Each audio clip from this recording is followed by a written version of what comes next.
Oficialmente, COVID-19 ya no es una pandemia, es una enfermedad endémica, pero eso no quiere decir que se hayan erradicado las pandemias. Hay una gran pandemia hoy día en todo el planeta y es el tema de salud mental, ya sea ansiedad, ya sea depresión, ya sean de pronto las ideas que llevan a uno a pensar o a cometer un suicidio. Hoy hablamos del tema en Contracara.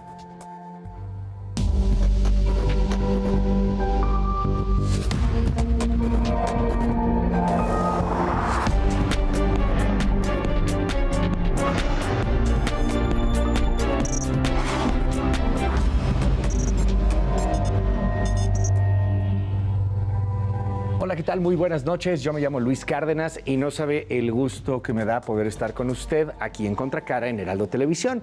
Como siempre, le recuerdo que tengo redes sociales, @LuisCárdenasMX en todos lados y @también Heraldo Televisión. Oiga, vamos a platicar hoy sobre salud mental. Estos temas que parecen una nimiedad y que la verdad son trascendentales. Con una distinta enfoque en torno a la salud mental, no solamente podríamos ser más felices, sino que podríamos tener un éxito y un desarrollo muchísimo más pleno en varios aspectos, desde el económico, el político, el social, etcétera, etcétera. Nos hemos descuidado, nos hemos abandonado. Quiero que escuche lo que dice María Elena Medina, de la Universidad Nacional Autónoma de México, en torno a cómo la salud mental tiene diversas afectaciones. Vea esto. La enfermedad mental es física, porque, digamos, los trastornos están en nuestro cerebro, en nuestro cuerpo, y por lo tanto son físicas, ¿no? A veces pensamos que la enfermedad mental no es física, pero es una enfermedad crónica no transmisible, igual que las enfermedades cardiovasculares, que la diabetes, que el cáncer. Y cuando uno no le da ese lugar y piensa, por ejemplo, que una persona que está deprimida y entonces no está funcionando de una manera adecuada, rindiendo todo lo que puede cuando está bajo una situación normal o controlada, le dicen échale ganas, ¿no? Y en realidad se tiene que sentir bien para poderle echar ganas, y esa falta de entendimiento de la enfermedad mental y de las adicciones como un problema de salud física, pues ha llevado justamente a esta ruptura en la relación global. Échale ganas. A ver, si te partes la pierna, te van a decir échale ganas. O sea, sí, pero también tienes que ir al doctor, ¿no? Si traes una bronca, toco madera, de cáncer, te van a decir échale ganas. O sea, sí, pero al mismo tiempo tienes que ir al doctor y necesitas medicamentos. Medicamentos que en este país no hay. Hace algunas semanas, médicos, psiquiatras, protestaron por las condiciones de salud que hay en este país y también pues, por la falta de medicinas.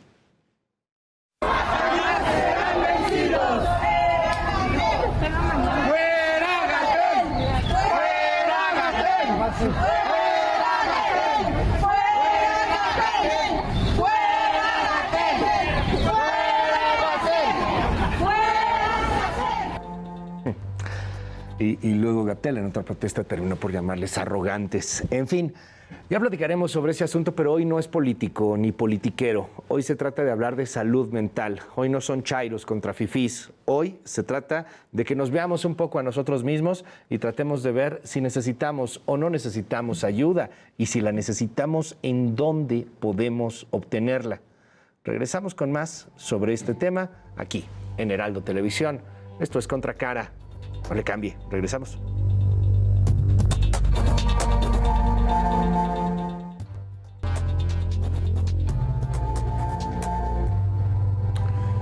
Regresamos a Contracara y el día de hoy un tema que por alguna extraña razón todavía se sigue considerando como si fuera un tema de paja, un tema de relleno, un tema pues que no tiene la importancia que debería de tener en política, en sociedad, en noticias mismas. Y es el asunto de la salud mental. Hoy vamos a platicar de lo que es la salud mental, de cuándo ver a un psiquiatra, cuándo ver a un psicólogo. ¿Qué es esto de la depresión? ¿Es lo mismo estar deprimido que estar triste? Bueno, vamos a hablar de muchas otras cosas y quiero que usted participe con nosotros en @LuisCárdenasMX. Estoy en todas las redes sociales y estoy también en @HeraldoTelevisión. Primero, para mí es un honor, un gusto poder saludar a la doctora Denise Rivera. Ella es médico psiquiatra con alta especialidad en psiquiatría de enlace. Doctora, gracias por estar con nosotros. ¿Cómo estás? Muy bien, muchas gracias, Luis. Gracias por la invitación. Mil gracias. Bienvenida. Y también está con nosotros el psicólogo Ángel García, con quien ya hemos platicado en algunas otras ocasiones. Ángel, qué gustazo verte de nueva cuenta. ¿Cómo estás? Muy bien, muchas gracias, Luis. Gracias por la invitación. Mil gracias. Déjame iniciar, doctora. Hay definiciones muy similares, pero hay algunas que son muy distintas, un gran debate académico, filosófico, etcétera, pero en términos que podamos entender todos, algo que podamos comprender qué es o cómo definimos la salud mental. Ok, bueno, la definición como clásica de la Organización Mundial de la Salud, pues es un estado de bienestar que se considera un estado de bienestar biopsicosocial, o sea, que implica precisamente que nuestra cognición esté en óptimas condiciones, que nuestro funcionamiento como seres humanos esté bien, y que de alguna manera nuestro control de nuestros estados de ánimo o nuestra regulación emocional esté bien, esté normal. Ok. ¿Hay alguna manera de definir o de saber cuando nos sentimos mal en nuestra salud mental? Porque cuando nos duele el piecito, pues sabemos que nos duele un buen el piecito, o cuando nos caemos, pues sabemos que nos raspamos, o cuando nos duele el estómago. O sea, es claro, ¿cómo sé cuando me duele la salud mental? ¿Cómo sé cuando me duele el alma? Claro, pues muy interesante la pregunta, porque tiene que ver con la posibilidad de pensar que hay indicadores muy claros que a veces dejamos de largo. Estoy pensando, por ejemplo, en las alteraciones del sueño, en las alteraciones al comer, en las alteraciones sociales, que uno sí da cuenta, pero por efecto muchas veces de elementos sociales o de elementos cotidianos, ignora o a veces hasta silencia. Entonces creo que podríamos comenzar por ahí, Luis, pensando que en efecto dar cuenta de que hay una afectación tiene que ver con que nuestra cotidianidad, nuestro estado regular ha cambiado. Y muchas veces hay signos y síntomas muy particulares que pueden darnos cuenta de que esa afectación está presente, como ya lo hemos mencionado ahora. Entonces, elementos cotidianos del orden del dormir, del comer, de socializar, de interactuar, incluso del aseo personal, que pueden ser indicadores muy importantes de que algo está ocurriendo y tenemos que atender. Aquí hay algo bien interesante porque al final de cuentas es hipersensible con esta sociedad hipersensible que hoy tenemos porque también está hiperestimulada. Pero déjame preguntarte, doctora, porque a mí me llama la atención que hay palabras prohibidas como loco, que nos da miedo decir y que de repente son políticamente incorrectas. Pero que hay también una línea muy delgadita entre algo que uno decide o quiere hacer y lo que puede llegar a ser una patología, una depresión. Pongo un ejemplo. Alguien que se pone a comer muchísimo y empieza a subir de peso brutalmente, se siente muy mal, no hace ejercicio, está triste, no se despierta. Pero entonces de pronto dice, no, es mi decisión, y entonces si tú estás en contra de esto eres gordofóbico. Estamos en un momento bien delicado de la sociedad. Los doctores, los psiquiatras, los médicos en general, los psicólogos, pero pues, se basan en ciencia a final de cuentas. Pero una cosa es poder, no sé, determinar una gastro o algo por el estilo, que es muy sencillo, o sea, no muy sencillo, pero digo, pues tienes acidez, o sea, tienes algo, y otra cosa es decir, tienes un trastorno psiquiátrico, tienes un trastorno o un problema psicológico. ¿Cómo le haces para hacer un diagnóstico? Empezando porque hay mucha gente que no se quiere dar cuenta de que tiene alguna bronca. Sí, efectivamente, en la actualidad hay una línea muy delgada entre lo que es correcto y lo que no. Y sí hay un estigma con respecto a la salud mental. Por ejemplo, esto que tú mencionas del apetito. Existen en medicina, en psiquiatría, ciertas guías o ciertos estándares regulados a nivel mundial donde establecemos ciertos parámetros para saber cuándo se considera algo una enfermedad. Porque si bien Ángel decía, pues a veces podemos no dormir bien, a veces podemos no querernos bañar o a veces podemos estar tristes. Pero eso no significa efectivamente que siempre tenemos que acudir a un psicólogo o a un psiquiatra. Existen parámetros. Uno de ellos es el número de síntomas que presenta una persona y síntomas específicos. Por ejemplo, si uno está pensando en depresión, existen síntomas específicos que si no están presentes, no se considera una depresión. Justo lo que mencionabas, la diferencia entre depresión y tristeza. Tristeza es una sensación, es una emoción que describe el paciente o que nosotros podemos ver, pero ya la depresión como tal es una entidad, es una enfermedad clasificada. Entonces, el número de síntomas, ciertos síntomas específicos dependiendo del padecimiento, hablando de psiquiatría. Y otra cosa muy importante es la duración de los síntomas y la intensidad de los mismos.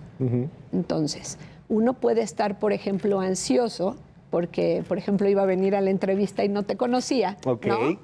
Puede ser que no, yo... doctor, al contrario. Bueno, pero puede ser que yo esté preocupada por venir, por no llegar tarde, ¿sabes? Entonces yo me pongo un poco ansiosa. Esa sería una ansiedad fisiológica y no necesariamente es una enfermedad. Y sí estoy nerviosa, ¿no? Por ejemplo.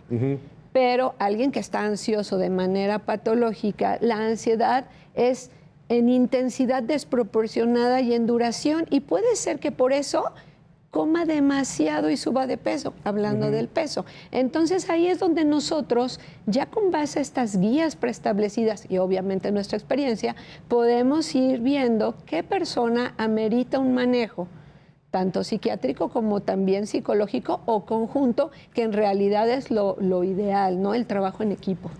Dime, Ángel, el tema de que uno tiene que ir porque quiere, o sea, siempre se ha manejado este asunto, o sea, si no quieres ayuda, pues va a estar cañón que te puedan ayudar, pero me imagino que hay un punto en el cual tienes que ir, o sea, en el cual a lo mejor, no sé, tu grupo de apoyo, tu familia, tus amigos, alguien, pues te dice, oye, es que de verdad esto ya no es normal, ya no es que estés de malas nada más, ya no es que estés triste nada más, es algo muchísimo más serio. Claro, sí, totalmente. Creo que un poco lo que podríamos señalar son dos cosas. La primera, estamos llenos de estigmas y muchas veces un cambio breve, un cambio derivado de algo, ya lo etiquetamos. Es que está loco, es que tal, y entonces es que tiene, en general en la sociedad encontramos que las palabras que utilizamos de manera específica se usan de manera cotidiana. Y entonces alguien está triste y feliz de repente porque recibió una noticia y entonces ya eres bipolar, ¿no? Y entonces empiezan a señalar. Eso primero hay que tener cuidado y no caer en ese lado, porque entonces caemos en otro peligro. Entonces, punto número uno, podríamos decir que en ese sentido tenemos que primero dejar de lado eso que se presenta de manera cotidiana, donde decimos, es que tú tienes esto, es que tú tienes esto otro, y oye, ¿y qué? ¿Tienes una formación? No, soy, no sé, ingeniero, lo que sea, ¿no? No por demeritar, sino más bien porque hay una formación previa. Entonces, eso si lo dejamos de lado y nos centramos en el plano social inmediato de amigos, familiares, colegas, compañeros, en fin, podemos empezar a dar cuenta que esa mirada es importante atender. Conocemos la historia de la persona y nos damos cuenta que esa persona, ese amigo, ese familiar, está pasando, como bien lo decía la doctora, por un tiempo ya prolongado, donde hay frecuencia de no dormir, de pues propiamente de incluso dejar de asearse, de presentar algunos otros síntomas específicos durante un cierto tiempo importante, que generalmente va de los 3 a 6 meses o mucho más, y que entonces tenemos que poner atención y hablarlo. Es la posibilidad que tenemos, y creo que por eso celebro un poco esto, porque es la posibilidad de decir que cuando estamos notando algo, podemos decir eso. Oye, noto que está pasando algo, me parece que podrían haber vías alternativas para atenderte, Claro. sin llegar al otro lado que decíamos de es que estás loco, es que eres bipolar, es que tal cosa, porque entonces lo único que va a generar es que el propio sujeto ni siquiera se acerque y ni siquiera Claro. contacte. A ver, ahí hay algo bien interesante. Hoy, legalmente hablando, se habla de la libertad, del desarrollo libre de la personalidad. Y bueno, tiene que ver con las decisiones, formas de vestir, de vivir, de ser, de meterte incluso, sustancias, etcétera. Desarrollo libre de la personalidad. Pero ¿en dónde termina estos desarrollos libres y comienza lo que ya podría ser un trastorno? En alimentación, pues alguien que come demasiado o alguien que no come, ¿no? Alguien que está vomitando todo el tiempo, por ejemplo. En asuntos en torno a que yo soy un ser muy taciturno, bueno, pues es que llevas encerrado 2 meses, ¿no? O sea, no has salido de la casa, a lo mejor no es que seas taciturno nada más. ¿Qué pasa cuando la persona no quiere tener esa ayuda en particular? Es bien difícil y de hecho por eso tienen mala fama muchos psiquiatras, ¿no? O sea, la historia que viene desde hace mucho tiempo, los manicomios, todo este asunto. Pero ¿qué pasa cuando de verdad uno, a lo mejor hasta por la misma condición, pues no quiere tener ayuda, doctora? Sí, eso que Y sí dices la de los necesita. manicomios, sí quisiera hacer un paréntesis breve. Justo lo platicábamos hace rato Ángel y yo previo a esto. Hablábamos justo lo que mencionas mucho de los locos, ¿no? Sí. Se tiene la idea de que los psiquiatras vemos locos, ¿no? Para empezar, la locura como tal, pues es una entidad que se llama esquizofrenia y en proporción o en frecuencia en el mundo se estima que abarca el 1% de la población mundial. ¿Ese sería un loco, un esquizofrénico? Ese sería un loco, el 1% de la población mundial. ¿Y qué es un esquizofrénico? La esquizofrenia es un trastorno del pensamiento, es un trastorno del neurodesarrollo donde las conexiones nerviosas cuando eres feto no conectan de manera Ok, normal. desde nacimiento. Desde la gestación. Es multifactorial, pero eso se considera actualmente un trastorno del neurodesarrollo, donde lo principal es un trastorno del pensamiento, donde tu pensamiento está fuera de la realidad y tiene una serie de síntomas asociados. Entre ellos, uno de los más característicos es el afecto aplanado, que no tiene ninguna irradiación afectiva, y en estados de como no estar controlados médicamente hablando, pueden tener ideas delirantes, que son estas ideas de daño o perjuicio, pueden tener alucinaciones auditivas o visuales principalmente, y pues son como el prototipo del cine. Entiendo que hay cantidad enorme de esquizofrénicos y de esquizofrenias, ¿no?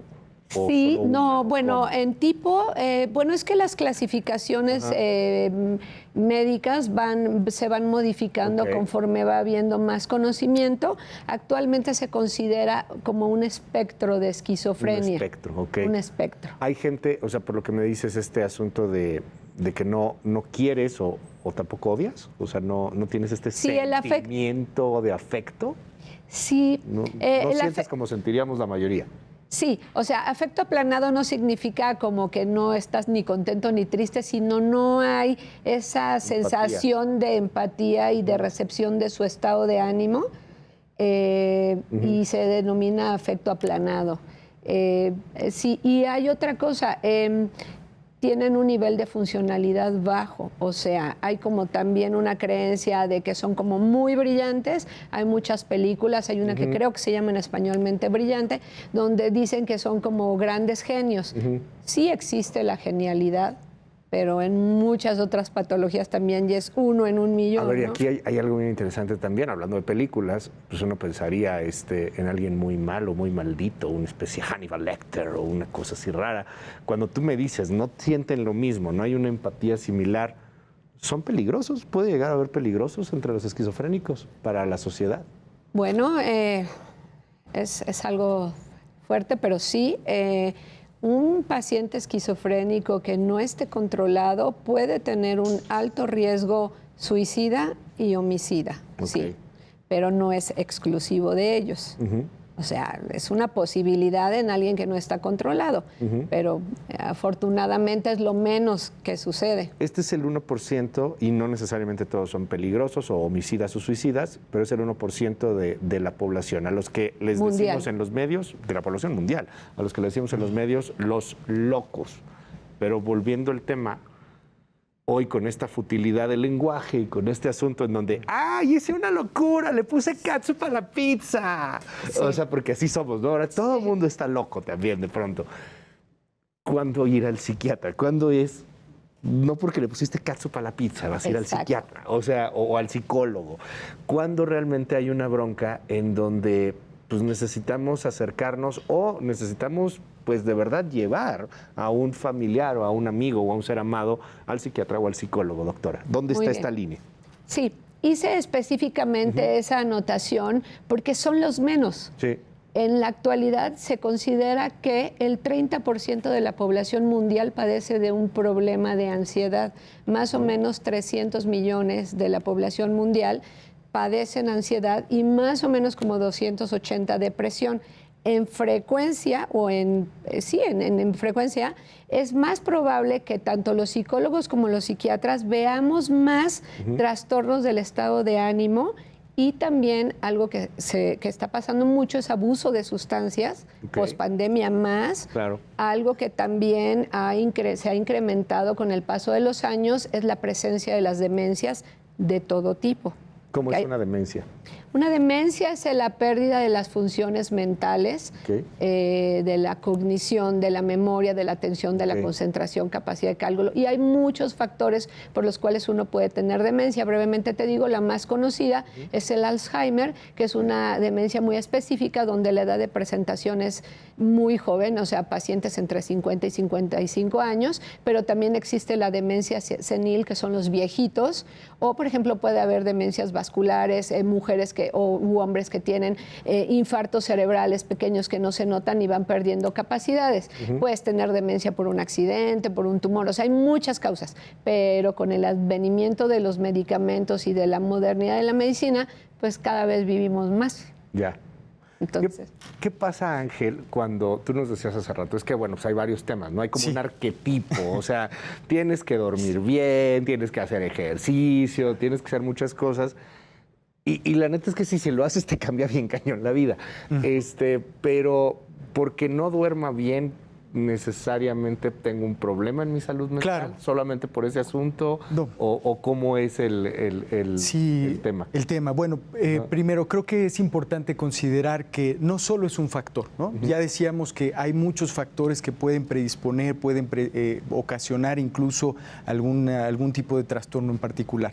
Entonces, se tratará de identificar, digo, eso nos toca a nosotros, no a los familiares, esto es solo simplemente expositivo en ese sentido, donde hay ciertos factores que en sentido general, identificar alteraciones en lo cotidiano, a nivel cotidiano, empezar a tener alteraciones a nivel psicológico en sentido de estados de ánimo alterados que no son frecuentes, que son constantes, estados de tristeza que ya se vuelve más bien instalado y entonces hay mucho tiempo ahí con esa tristeza, o estados eufóricos que se presentan durante bastante tiempo, o incluso esta presencia de delirios, por ejemplo, de algunas ideas de referencias que si se están riendo, entonces se están riendo de mí. Todos están contra mí, etcétera, etcétera. Es decir, son múltiples factores que de lo que se tratará más bien de poder hablar, creo que por ahí retomaría la idea y un poco la pregunta. Se tratará de hablar de lo que va pasando y se tratará de buscar un seguimiento para dar cuenta si eso que está ocurriendo, si eso que está pasando, que ha afectado en general la salud física, la salud emocional, la salud cotidiana, pudiéramos pensarlo así, puede permitir dar a pensar otra alternativa, otras formas de abordaje y por lo tanto otros tratamientos. Y entonces sí, va a pasar que muchas veces no van a querer asistir, muchas veces no se van a querer atender, muchas veces ni siquiera va a ser un tema distinto, va a ser las frases que seguramente ahí en casa han escuchado como es que así es, o es que así pasa, o es que así somos, o es que tal cosa, cuando en realidad se tendría que poner sobre la mesa y entonces si el propio paciente, si la propia persona, el propio familiar no tiene esas herramientas o simplemente lo considera como algo cotidiano, podemos acercarle las herramientas, teléfonos de salud, de información que permita dar cuenta que eso pudiera ayudar en el mejor de los casos y entonces poder atenderse. Es que ahí hay un asunto también bien interesante, es que me van a cambiar. Es que no quieren que yo sea yo. Y a lo mejor en ciertos casos tienen razón. El tema en torno, por ejemplo, a un espíritu artístico, pues, los artistas luego tienen cada cosa, pero al mismo tiempo no sé si de ahí venga o no. Decía Rosa Montero, si no me equivoco, en un libro maravilloso, El peligro de estar cuerda, pues esta historia de las y los artistas. Dicen, a ver, si este cuate hubiera dormido tranquila, hubiera comido bien, hubiera hecho ejercicio, pues perdón, pero Emily Dickinson no hubiera sido Emily Dickinson y no hubiéramos tenido los poemas que tenemos ni las obras que tenemos, con todo y que su vida probablemente fue un tormento y un infierno. Nos quieren cambiar, o sea, ir al doctor, ir al psiquiatra, ir al psicólogo, ¿es porque nos quieren cambiar, doctora? No, sí es algo súper común, sobre todo, por ejemplo, en mi área que utilizamos fármacos, tienen como esa fantasía de que al darles medicinas van a dejar de ser ellos. En realidad, yo siempre les explico que a veces uno ha pasado tanto tiempo con síntomas que cuando buscas un marco de referencia ya no te acuerdas cómo te sentías antes, ¿no? Claro. Entonces, lo único que hacemos es dejar al paciente sin síntomas y con el nivel de bienestar que tenía previamente, lo cual actualmente es un gran desafío. Antes lo que tratábamos era de mitigar los síntomas, ahora es restablecer al paciente en la funcionalidad previa. Entonces, la personalidad no se puede modificar ni tus gustos, pero sí se te va a quitar la irritabilidad, que por ejemplo algo que seguramente Ángel ve mucho, es que así es mi papá de carácter fuerte. Y yo, ¿cómo es de carácter fuerte? Porque no existe el carácter fuerte, más bien es muy irritable, que es un dato característico, por ejemplo, de tristeza crónica, ¿no? Claro. Entonces, es que se irrita si le decimos que es irritable, por eso le decimos de carácter fuerte, no vaya a ser, ¿no? Entonces realmente no es que cambiemos a nadie, ojalá se pudiera resetear a alguien. No, realmente no. Okay. Podemos quitar los síntomas y mejorar la calidad de vida, eso sí. A ver, hay aquí también un tema bien interesante. Ustedes son especialistas en salud mental, han estudiado muchos años, pero muchas personas, si no es que no hayamos estudiado o estudiamos otras cosas, pues de pronto no tenemos idea de nada. Platicaba hace tiempo con algunos doctores y les decía, a ver, ¿tú sabes con quién irías específicamente si tienes un problema en la red de tu computadora y que tienes que ir con un ingeniero muy... No, pues no, claro que no. Entonces, de pronto, uno no sabe a dónde ir. Si tengo que ir con un psicólogo, si tengo que ir con una psiquiatra. Y luego también empiezan ahí otras cosas. Es que tienes que ir con un conductista, con un gestaltista, con un psicoanalista, con una doctora, pero especialista en psiquiatría de enlace. ¿What? O sea, cuando voy y me duele la panza, voy a la farmacia en la esquina. O sea, no tengo idea de dónde ir en un problema en donde aparte, pues es difícil de aceptar. Ok, acepté o aceptamos. Queremos ayuda. ¿A dónde vamos, Ángel? Bueno, muy importante la pregunta, sin duda, me parece, porque en efecto encontramos una serie de alternativas que hoy en día existen y seguramente seguirán existiendo, que en el mejor de los casos tiene que ver con psiquiatría, tiene que ver con psicología, tiene que ver con esas áreas. Pero lo cierto es que encontramos múltiples otras alternativas que tienen tantos nombres distintos y que generalmente no están basadas en una formación académica, en una formación profesional, que hace la diferencia sustancial entre estas otras propuestas que generalmente pues solo son una cuestión comercial. Como los coaches de vida.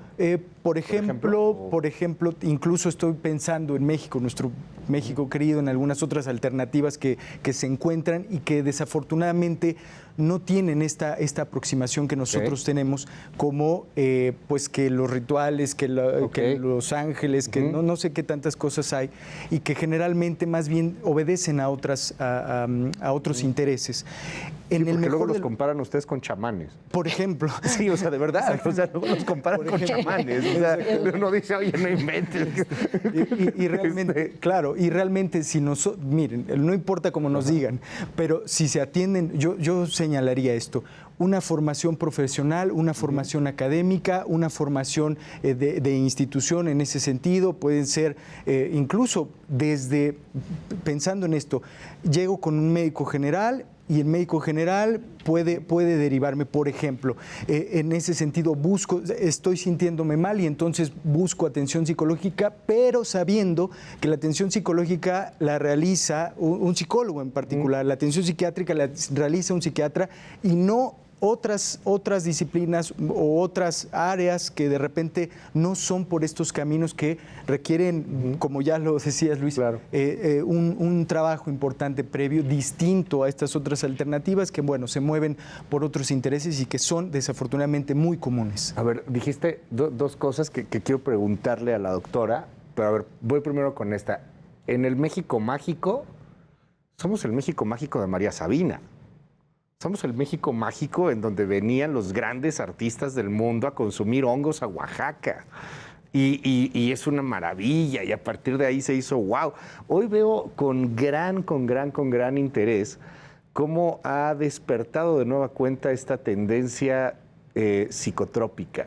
Y México está ahí en el centro, entre el peyote, más en el norte, hacia San Luis Potosí, la ayahuasca, los honguitos mágicos, y que dicen en 2 sesiones o en 3 sesiones o en una sesión en Valle de Bravo, en algún lugar, lo que el psicólogo tarda 4 años y te quitas los chochos que te da el psiquiatra. Oh, sí. Doctora, tú eres especialista en esto, tú estudias medicina, sabes este tema.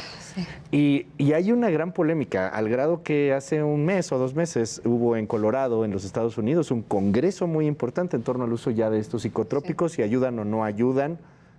¿Qué opinas de esto? Sí, ese es, digamos, el pan de cada día con los pacientes. ¿Llegan y te piden hongos? Hay una como moda, ¿no? El consumo de cannabis, claro, de psilocibina, de peyote, ¿no? De ketamina, por ejemplo, ¿no? Sí. Ahorita es un problema de salud importante. Mira, hay una cosa que sí quiero mencionar. La realidad del consumo de sustancias ilegales con la percepción que tienen las personas, sobre todo los jóvenes, entre la realidad y lo que perciben, hay un abismo. Claro. Por desinformación. Yo no estoy en contra, porque sí es verdad que ahorita hay una corriente muy grande de estudio sobre, por ejemplo, utilización específicamente de LSD y psilocibina, pero para trastornos muy específicos, por ejemplo, estrés postraumático, por ejemplo, adicciones. Son protocolos que actualmente no están aprobados en ningún país, salvo en Australia, que ya está legalizado el uso de, me parece que LSD, pero no hay una regulación, no hay una aprobación, no hay una farmacéutica, no hay nada. En nuestro México lindo y querido, lo que hay es un montón de personas que agarran muchos hongos, los deshidratan y hacen microdosis. El tema es que hay como 20 diferentes tipos de hongos y no podemos ni saber las dosis, ni los tipos, ni los procesos. Entonces, es algo muy riesgoso, pero por ejemplo, la ketamina, que es un anestésico que está ya retirado y prohibido su uso en humanos en nuestro país, por lo menos. Corrígeme, es el de animales, ¿no? ¿Se usa para solamente hay uso veterinario. Realmente tiene un uso específico en cuadros depresivos severos, con ideación suicida, resistentes a tratamiento, casos muy graves, revierte el cuadro al 100%, pero es alucinógeno y es potencialmente adictivo. Pero actualmente hay una molécula modificada que se llama esketamina, que ya está aprobada en nuestro país, pero el costo es muy alto y pues es muy difícil tener acceso a eso. No es la que te vende el chamán. No, o la que utilizan la que algunas... está en sí, Facebook. Ajá. Hay gente que la utiliza exclusivamente para drogarse porque pues se producen alucinaciones, pero son riesgosas, te puedes morir por una dosis de este tipo, puede haber una complicación médica. Claro. Entonces, yo no estoy en desacuerdo de que muchas de esas sustancias, de hecho, en un inicio eran un uso médico y después se utilizaron como drogas y después se retiraron, que es el caso, por ejemplo, del LSD o de la ketamina. Claro. Pero no hay una regulación y justo lo que dice Ángel, estamos en problemas porque gente que no tiene ni idea de cómo sirven, ni para qué sirven, ni las implicaciones, ni las condiciones médicas, ni psicológicas de una persona, pues yo no me atrevería a andar vendiendo esos paquetes de experiencias sensoriales en Peña de Bernal y no sé qué, que las venden. Aparte las venden carísimas, una cosa espectacular. Entonces, sí es como tú lo mencionaste muy bien. O te lo minimizan, porque es la microdosis, hombre, no pasa nada, unas gotitas, unas nadita, no te va a pasar absolutamente nada. Tú nos dices, sí puede pasar. Pues mira, o te dan un placebo y te dan ahí polvito de yo qué sé. Que ese es el mejor de los casos, ¿no? Sería el mejor de los casos si tiraste tu dinero o pues andas teniendo una experiencia desagradable o puedes tener una sensación ahí molesta que termines en el hospital con un gasto y un susto innecesario, ¿no? Entonces, no estoy en desacuerdo, pero con ciertas regulaciones y... pues esperar a que haya una formalidad, pues no tanto en pañales, pero aún no hay como esa regulación, entonces sí habría que tener cuidado con eso. Decía Ángel, es que los psicólogos damos tratamiento psicológico, los psiquiatras damos tratamiento psiquiátrico. Entonces déjame preguntarte, ¿qué es el tratamiento psicológico? Y ahorita te pregunto, doctora, ¿qué es el tratamiento psiquiátrico? ¿Qué es la... no sé si está bien dicho, salud psicológica, salud psiquiátrica? Bueno, creo que tenemos un mismo objetivo y es buscar siempre el bienestar de las personas que nos consultan. Sabiendo esto, para fines expositivos, yo diría, hay que considerar que un tratamiento psicológico tiene la posibilidad de buscar las alternativas para que la vida del sujeto sea menos dolorosa de cómo lo está pasando o que pueda restablecer ciertas cosas que se han perdido.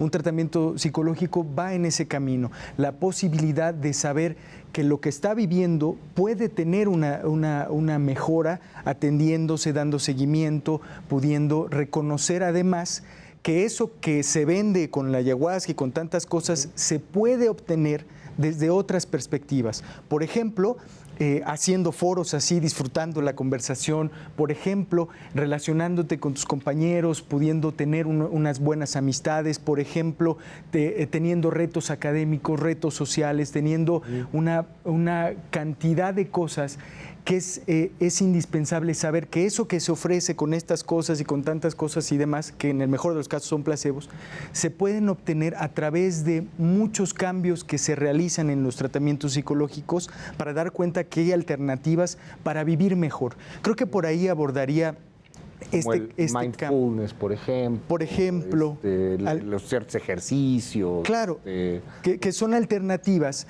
que generan en el propio cuerpo, ya lo podré explicar muy bien la doctora, pero generan en el propio cuerpo esto que generan estas drogas, y que sin embargo podemos hacerlo. Por ejemplo, el orgasmo, por ejemplo, la caricia, por ejemplo, el amor, por ejemplo, tantas cosas que podemos hacer de manera cotidiana y que creo que podríamos transmitir eso, que se tratará de que esas sustancias nosotros las tenemos en el cuerpo y podemos buscar propiciarlas para tener una vida mejor. Creo que por ahí abordaría esa pregunta, Luis. Ahora, ¿cómo es el tema psiquiátrico, la salud psiquiátrica, que al final sí tiene mucho que ver con cableado, con las tuercas que traemos acá y en donde ustedes sí pueden recetar y dar medicamentos? Yo creo que no hay como una línea así que digas esto es de aquí y esto es de allá. Yo creo que es como... Sí, porque no son chairos y fifís, ¿no? O sea, aquí sí hay así una unión, o sea, sí trabajan en conjunto psiquiatras y psicólogos. Así es. Híjole, es que quiero como construirlo bien así, lo que te quiero decir. El psiquiatra y el psicólogo no necesariamente ven a alguien que esté muy malito. O sea, tú no necesitas estar muy, muy enfermo para ir a un psiquiatra y a un psicólogo. O sea, incluso alguien sano puede estar en terapia como un crecimiento personal, sí, claro, como un acompañamiento en el día a día. En la pandemia, muchos de mis pacientes estuvieron en apoyo psicológico y estuvieron espectaculares, no les pasó nada, por nada más tener con quién hablar. Claro. Entonces, tampoco es para quien está muy mal, creo que es un acompañamiento, la terapia, pero también es necesaria en los tratamientos. Evidentemente un psiquiatra pues siempre tendrá un enfoque meramente médico en inicio, ¿no?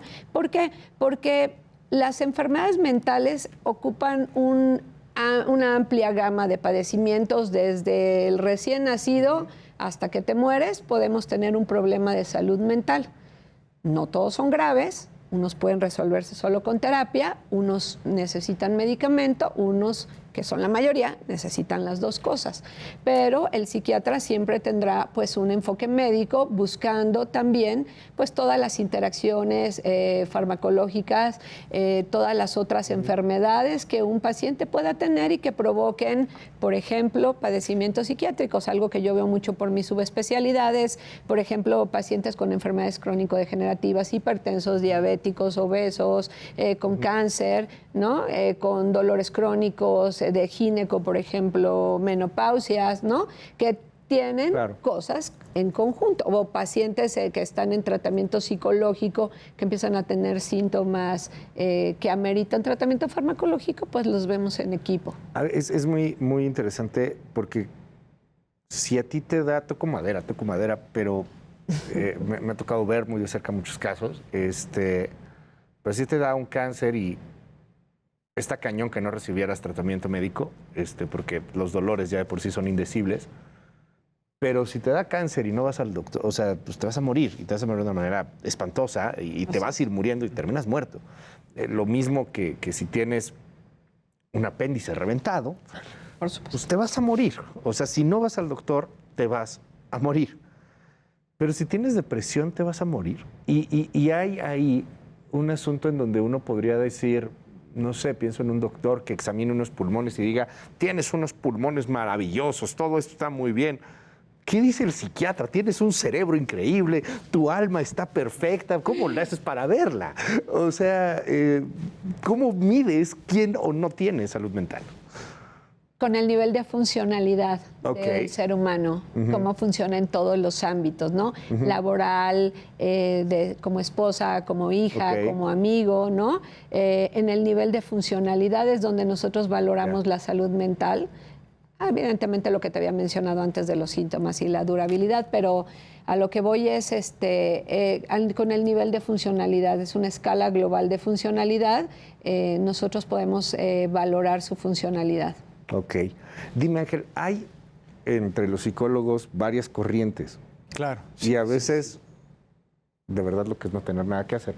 Pero yo a veces me pongo a ver debates entre unos y otros y lo vemos como 5, pero se pone muy interesante porque hay quien descalifica a otro de vez en cuando y no es la idea entrar a ese tipo de debates aquí, pues. Pero ¿cómo puede uno identificar si necesito ir con tal o cual? ¿Es necesario identificarlo de entrada? ¿Es mejor el psicoanalista que viene de Freud que el conductista o que los gestaltistas o que no sé qué tantos hay hoy día? Claro, bueno, pues es una pregunta muy interesante porque siempre se presta debate muy acalorado, por cierto. Sí, no, se pone muy acalorado. O sea, yo los he visto, te digo, pero se me hace muy interesante. Es importante considerar esto. En general, en psicología, las diferentes corrientes tienen epistemología, es decir, tienen estructuras en el saber muy distintas de cada una. Entonces, muchas veces esos debates acalorados no tienen sentido porque se hablan de cosas diferentes.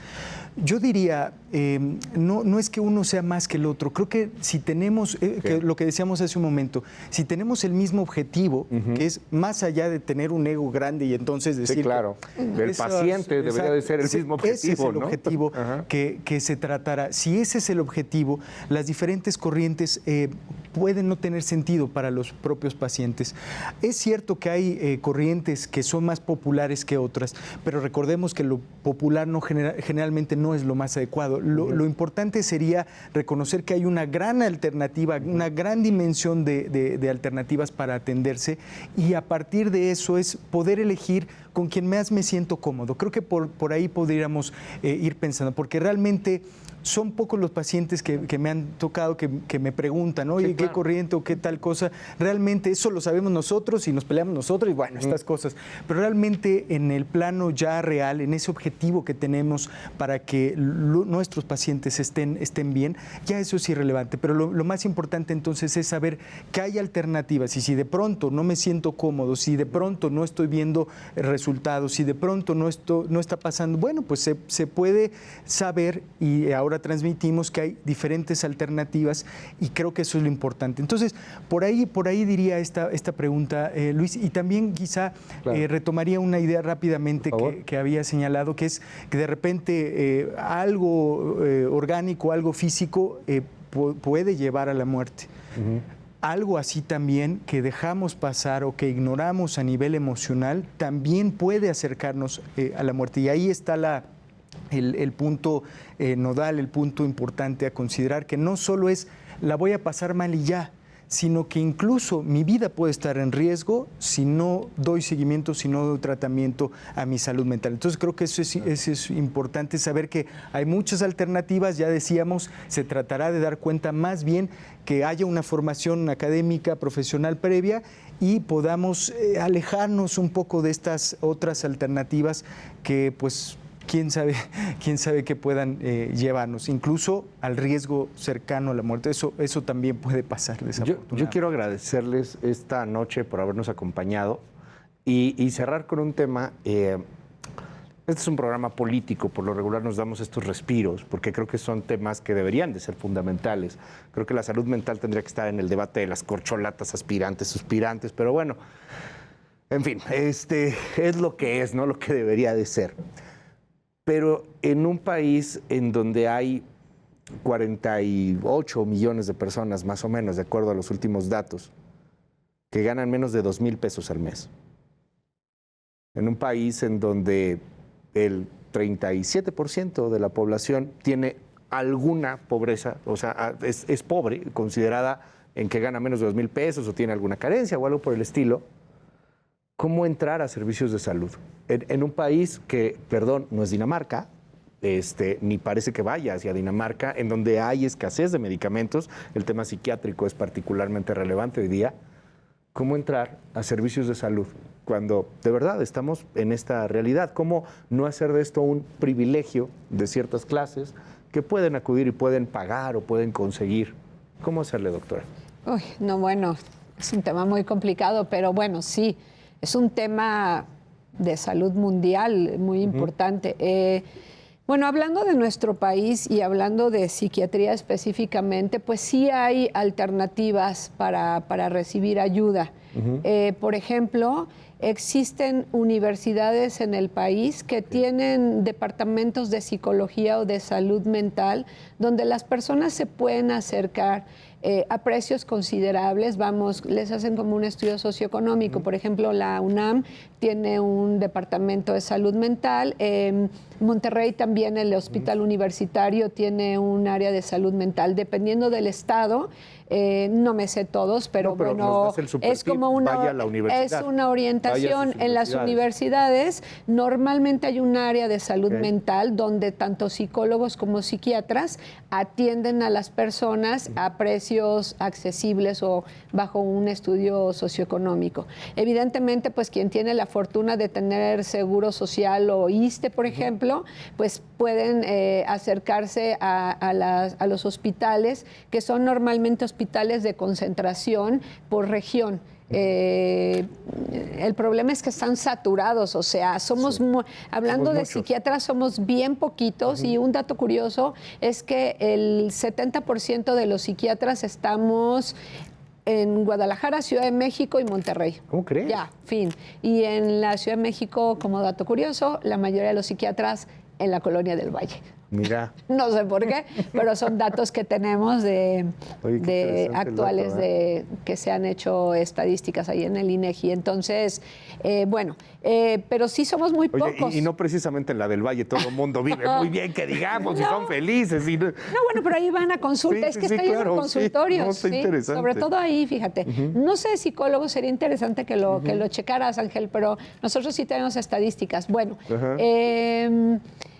esa es una. Luego, por ejemplo, los institutos. Por ejemplo, el Instituto de Nutrición, el Instituto de Cardio y así. Todos estos institutos también tienen áreas de salud mental. Okay. Existe el Instituto Mexicano de Psiquiatría como tal, que se puede, el Ramón de la Fuente, que también se pueden acercar y con estudios socioeconómicos, si no eres derechohabiente de ningún otro lado, puedes accesar a los servicios de salud mental. Bueno. Si no tienes ningún otro servicio de salud, también la Secretaría de Salud tiene áreas específicas, edificios específicos para salud mental, tanto para niños como para adultos, incluso hospitalización, que es el hospital que todo el mundo conoce en la Ciudad de México, que es el Hospital Fray Bernardino Álvarez, que es el Hospital de Psiquiatría de la Secretaría de Salud.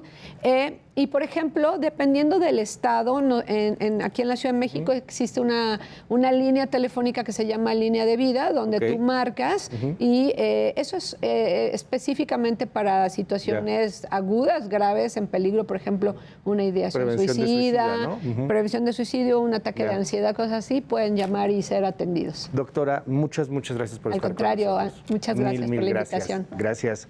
Y para cerrar, Ángel.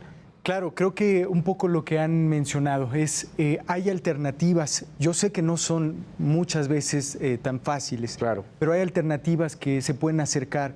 En mi clínica, por ejemplo, lo que se trata no es solo un costo, sino es lo que el paciente vaya pudiendo pagar, por ejemplo, en un cierto nivel. Entonces, hay alternativas, hay opciones, como ya lo mencionaba la doctora, y hagamos de esto una posibilidad de saber que no se trata de que solo es algo que se tiene que ignorar, sino hay que hablarlo, hay que decirlo y hay que buscar ayuda. Entonces, creo que celebro, Luis, estimado Luis, esta oportunidad, agradezco por supuesto, y creo que se trata de eso, de dar cuenta que hay alternativas, hay formas, y no dejemos que eso se deje de lado o se ignore, sino dar lugar a que la atención es posible. Hagamos que eso sea posible. Gracias a ustedes, gracias por regalarnos esta hora aquí en Contracara, en Heraldo Televisión. Muy buenas noches, gracias, muchísimas gracias. Es Ángel García y gracias también, es la doctora Denise Rivera. Mil gracias. Y pásela muy bien. Si cree, busque ayuda. Hay formas de ayudarse. Bonita noche, descanse. Bye bye.